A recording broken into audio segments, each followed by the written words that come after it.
നമ്മുടെ സഹപ്രവർത്തകന്റെ ഭാര്യ, ആ ഭാര്യയും കുട്ടിയും മരണപ്പെട്ടപ്പോ മയ്യത്ത് എടുക്കുന്നതിന്റെ തൊട്ടു മുമ്പ് ആ ഭർത്താവ് മയ്യത്തിന്റെ അരികിൽ വന്നിട്ട് പറഞ്ഞ ഒരു പ്രാർത്ഥനയുണ്ട്.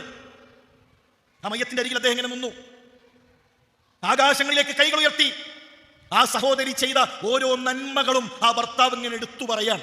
പടച്ചോനെ, എന്റെ ഭാര്യ അവൾ രാത്രി നമസ്കരിക്കുന്നവളാണ്, എന്റെ ഭാര്യ എന്റെ മക്കളെ ഖുർആൻ പഠിപ്പിക്കുന്നവളാണ്, അവളുടെ ജീവിതത്തിലെ ഓരോ നന്മകളും ആ ഭർത്താവ് 3 കഷ്ണം തുണികളിൽ പൊതിഞ്ഞ ആ തണുത്തുറച്ച മയ്യത്തിന്റെ മുന്നിൽ വെച്ചുകൊണ്ട് ആ ഭർത്താവ് ആകാശങ്ങളിലേക്ക് കൈകൾ ഉയർത്തി അല്ലാഹുമ്മ, അല്ലാഹുവേ എന്ന് പറഞ്ഞുകൊണ്ട് എടുത്തു പറയാൻ. എന്നിട്ട് പറയാണ്, പടച്ചോനെ, സ്വർഗത്തിലും എനിക്ക് ഇവളെ ഇണയായി തരണേ. ഞാൻ പറയുന്നത് എന്താണെന്നറിയോ? ഈ ലോകത്തിൽ നിന്ന് വിട പറയുമ്പോ മറ്റുള്ളവരുടെ കണ്ണുകളിൽ ഒരു കണ്ണുനൂർ തുള്ളിയായിട്ടെങ്കിലും, മറ്റുള്ളവരുടെ ഹൃദയങ്ങളിൽ ഒരു വിതുമ്പലായിട്ടെങ്കിലും, നമസ്കാരപ്പായയിൽ ആകാശങ്ങളിലേക്ക് ഉയരുന്ന ഒരു പ്രാർത്ഥനയായിട്ടെങ്കിലും നമ്മൾ ഉണ്ടാകണം.